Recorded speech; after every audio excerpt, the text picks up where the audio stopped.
Switching gears, since last we spoke about this, it appears the situation in Gaza has become dire, not only for the Palestinian people, but for the IDF as well. They have lost a lot of soldiers, and Prime Minister Netanyahu is under tremendous pressure to do something. General Eisenkot, you may know him or know of him, former commander of the IDF, now retired, in the Israeli Netanyahu war cabinet, went on national television and said, we need a ceasefire, a permanent ceasefire. We need to negotiate for the hostages to come home. And we need new leadership. We need elections within 60 days. Netanyahu must go, whatever his personal fate is. Too bad.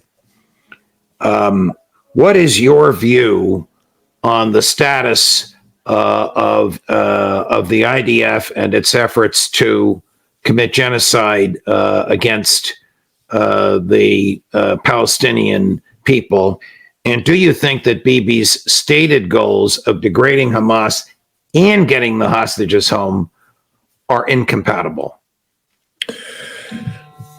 I mean, Israel and Netanyahu, I understand that Netanyahu's fate was sealed on October 7th. This is supposed to be the security prime minister. This is the man who is going to make Israel safe and make Israel great again and all this kind of stuff. And October 7th, he got whipped by Hamas. Hamas launched what in effect was the greatest military raid in modern history, humiliating the IDF, humiliating the Israeli intelligence services, taking hostages back and then falling back in on prepared defensive positions to achieve strategic goals and objectives, all of which they're achieving. They're in the process of achieving. Netanyahu then said that victory is defined by the political termination of Hamas, that Hamas will be destroyed as a political entity, and the physical destruction of Hamas as a military entity. And once you establish those goals and objectives, they're unattainable. And then you go into Gaza, and what happens is that Hamas fights the IDF to a standstill, humiliates the IDF, killing them, death by 1,000 cuts. Hamas is stronger today politically than they have ever been. If there were elections amongst the Palestinian people, Hamas would easily secure a victory of not only the presidency, but the parliament. The Palestinian people know that there's only one entity who's actually defending them, speaking of a Palestinian state, and that's Hamas. So Israel hasn't met any of its goals and its objectives. The world's turned again to tomorrow. We'll get a ruling from the International Court of Justice to find out if Israel will be, classified as a genocide state. Everybody who watches what's happening in Gaza knows what the answer is. But now Netanyahu is desperate. He's talking about opening up a northern front against Hezbollah. Hezbollah will not only defeat the IDF, but Hezbollah will occupy northern Israel. This is an inevitable outcome. Israel can't beat Hezbollah. But Netanyahu needs an expansion of the war in order to maintain, political viability as a wartime leader. This general has called him out. And I think there's a growing recognition inside Israel that the biggest problem Israel faces today isn't Hamas. It's Benjamin Netanyahu, and that the only pathway to peace is for Benjamin Netanyahu to be pushed aside and a new government brought in that's capable of, thinking along different lines. The fact is Hamas is here to stay, and you've got to learn to deal with them. You can't ignore them. Here's Tony Blinken, the same interview with Tom Friedman. This is even more hand-wringing than when he said Putin has failed. So Tom Friedman of the New York Times asks him at the outset if Jewish lives are worth more than Christian or Muslim lives, and then Blinken goes on from there. One of the things you hear so often from people, given the high civilian casualties in Gaza, is, does the United States, do Jewish lives matter more than Palestinian and Muslim lives, and Palestinian Christian lives, given the incredible asymmetry in casualties? And I've been asked that. I want to give you a chance to respond to that. No, period. For me, I think for so many of us, what we're seeing every single day in Gaza is gut-wrenching. And the suffering we're seeing among innocent men, women, and children breaks my heart. The question is, what is to be done?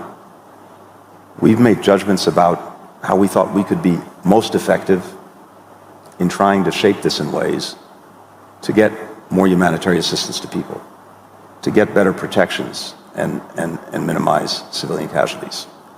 And at every step along the way, not only have we impressed upon Israel its responsibilities to do that, we've seen some progress in areas where, absent our engagement, I don't believe it would have happened. I mean, these crocodile tears are a joke. He could stop the war with a phone call. He could stop the slaughter, as Max Blumenthal eloquently pointed out, while we're doing this show, by what he would say, or Biden would say on the phone to Netanyahu. Yeah, the genocide could stop with one phone call that just said basically, America will no longer fund you, economically support you. You will lose our political cover in the Security Council if you don't do what we tell you to do from this point on when it comes to the behavior. We provide Israel with the weapons it uses to kill the innocent civilians of Gaza. And it's the innocent civilians, over 28,000 now, who are dead. I think 12,000 or more are children. Blinken has oftentimes said too many civilians have died. And I want to shout at him, what's enough? I mean, what's an acceptable number? Is 5,000 okay for you, Tony? 2? I mean, the answer is one's too many. One is too many. And yet we've allowed the Israelis to slaughter, butcher 28,000 in genocidal behavior that has been documented and presented to the International Court of Justice. It's not a matter of debate. We know what the Israelis are doing, and we are facilitating it. So we are to blame. This is the reality. Tony Blinken is as guilty of the genocide of the Palestinian people as Benjamin Netanyahu. So is Joe Biden. So is every American involved in the provision of weapons and money and political support to Israel. The best thing to say to Israel right now is no more. The Israel say, well, we're a sovereign state. Then we'll say, then you shall be treated as a sovereign state that it operates in violation of international law. We will sanction you. We will strangle you. And if you want, we'll blow you off the face of the earth. But the day that you get to continue to slaughter Palestinian civilians in our name is over. But we're not doing that because Tony Blinken has said before that he identifies as a Jew, as a citizen of Israel. He's a Zionist. And everybody in the Biden government apparently is a Zionist too. And, we've made it to the point where if we criticize Zionism, we're somehow anti-Semitic. We're not allowed. I mean, what happened to free speech in America?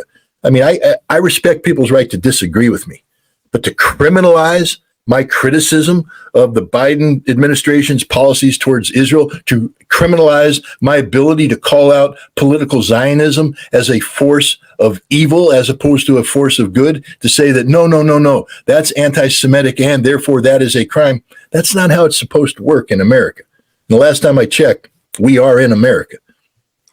Scott, I think we'll end with that. There's so much more to talk about, so much time to make up for. Your friend Alexander was terrific. The translator Pavel was terrific. I know you were very busy in Russia. I can't thank you enough for all the time you gave us. But welcome home, American.